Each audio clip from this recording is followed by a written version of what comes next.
A dream born in the cocoa fields. In the heart of Ivory Coast, under the shade of towering cocoa trees, a young boy named Kofi stood barefoot on the red dirt, clutching a cocoa pod. His mother, Emma, worked beside him, her hands calloused from years of harvesting the beans that fed the world's chocolate obsession. "Do you think chocolate tastes like the beans we dry?" she asked, her voice soft but curious. Kofi shook his head, unsure. Neither of them had ever tasted chocolate.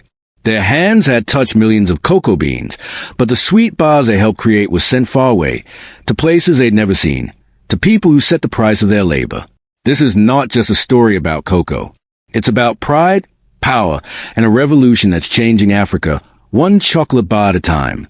The world spends over $130 billion on chocolate every year, but the farmers in Ivory Coast and Ghana, who produce 60% of the world's cocoa, earn less than $2 a day. For too long, Africa has been the backbone of the global chocolate industry, yet its farmers have been locked out of the profits. The beans leave the continent raw, transformed into shiny-wrapped bars in Europe and America, where the real money is made. But in a small village called Dupé, a man named Ibrahim Traoré sparked a movement that's rewriting the story. He didn't come with promises of gold or oil. He came with a vision: Africa could grow, make, and taste its own chocolate. This is a story of how a continent is taking back its power, one cocoa pod at a time. The cocoa paradox, a system built to keep Africa poor. Picture this: a farmer in Ivory Coast carries a heavy basket of cocoa beans under the scorching sun. She sells them to a middleman, who sells them to an exporter, who ships them to Europe. By the time those beans become a chocolate bar, their value has skyrocketed, but none of that wealth returns to her. Ivory Coast, the world's largest cocoa producer, has no say in the global price of cocoa. That power lies in cities like New York and London, where markets dictate terms that keep African farmers trapped in poverty. It's a system designed to extract, not empower. For decades, this cycle is repeated.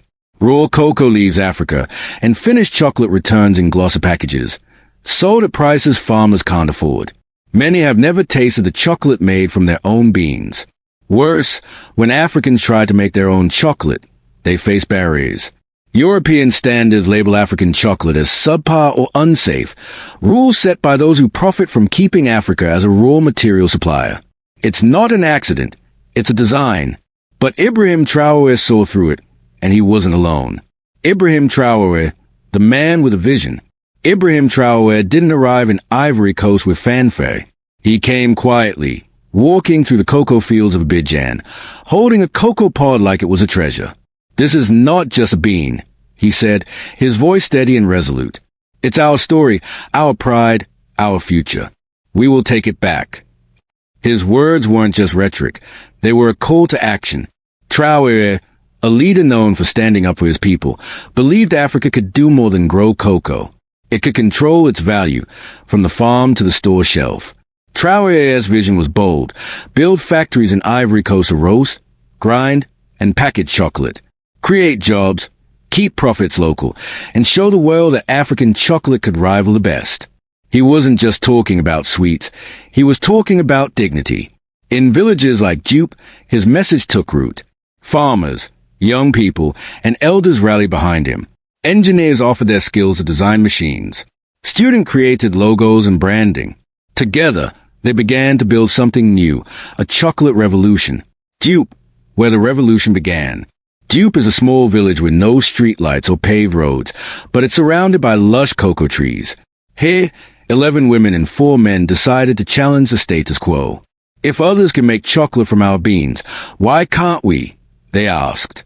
With no factory or big budget, they borrowed a rice mill grinder and used clay ovens to roast their beans. They wrapped their first chocolate bars in banana leaves.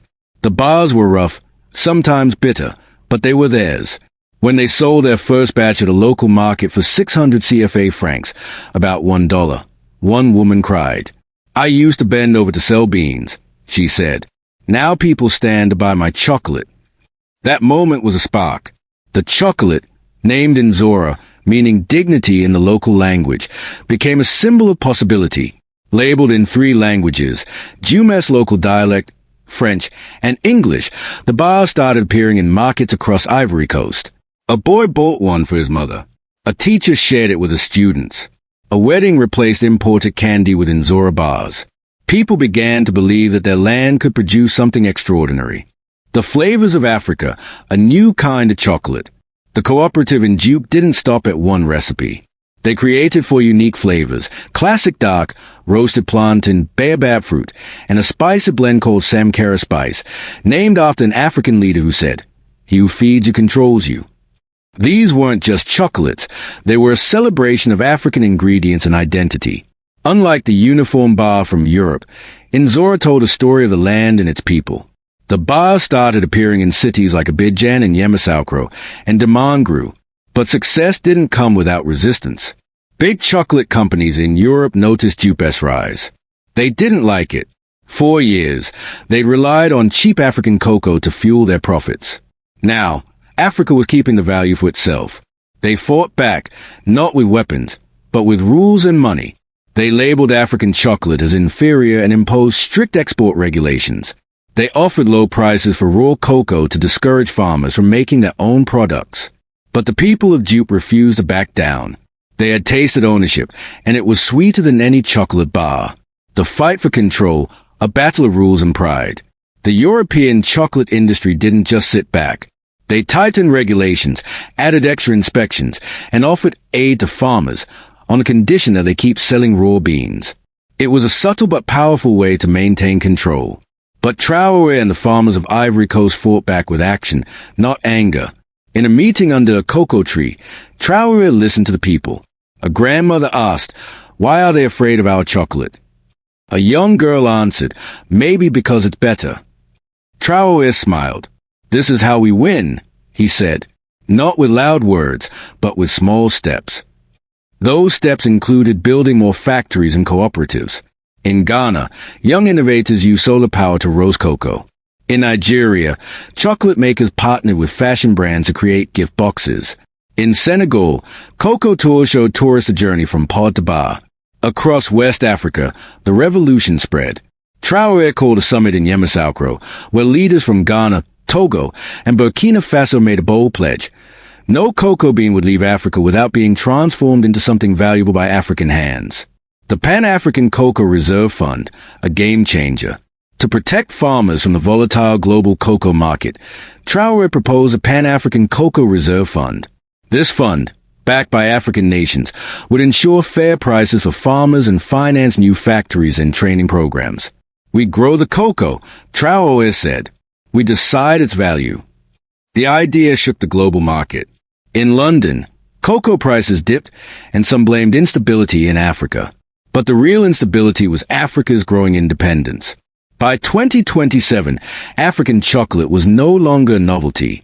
It was in supermarkets in Ghana, Nigeria, and South Africa. Bloggers raved about Inzora's unique flavors.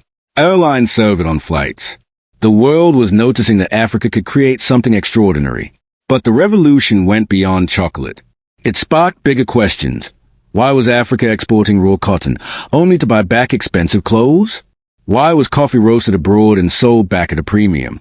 Why was gold mined in Africa but stored in European vaults? The chocolate revolution showed that Africa could take control of its resources. A new mindset, from raw materials to finished products. Across Africa, the shift was palpable. In Burkina Faso, schools taught students how to turn raw materials into finished goods. In Ivory Coast, high schools added chocolate making to their science curriculum. In Ghana, new laws supported the export of finished products over raw beans. In Senegal, traditional flavors were patented to prevent foreign companies from claiming them. Murals began appearing on village walls, depicting women breaking cocoa pods, children eating chocolate, and factories buzzing with workers. One mural read, "No more exports without excellence." The revolution wasn't just about cocoa, it was about belief. Young people stopped leaving Africa to chase opportunities abroad. Instead, they built factories and started businesses. Investors returned to their home countries, inspired by the change. The story of Dupé and Ibrahim Traoré became a blueprint for what Africa could achieve when it believed in itself. The global impact, a continent rises. In 2027, Ibrahim Traoré spoke at a summit in Addis Ababa, Ethiopia. "They were afraid of our gold," he said. "Now they are afraid of our chocolate." What happens when we realize we've always had the power? The crowd stood, not just to applaud, but because they felt the shift. Cocoa was no longer just a crop. It was a symbol of Africa's strength. The chocolate revolution had shown that Africa could create, not just grow. It could set its own rules, tell its own story, and keep its own value. This story isn't over. It's growing with every cooperative, every factory, every bar of chocolate. It's a call to action for everyone who believes in fairness, pride, and the power of a continent ready to rise. Share this story. Tell your friends about Dupé, about Inzora, about Ibrahim Traoré. If you believe Africa should control what it grows, leave a comment with one word: rising. If you think Africa is ready to create its own future, say from beans to power. The chocolate revolution is about more than cocoa. It's about a new Africa, built one dream, one village, one bar at a time.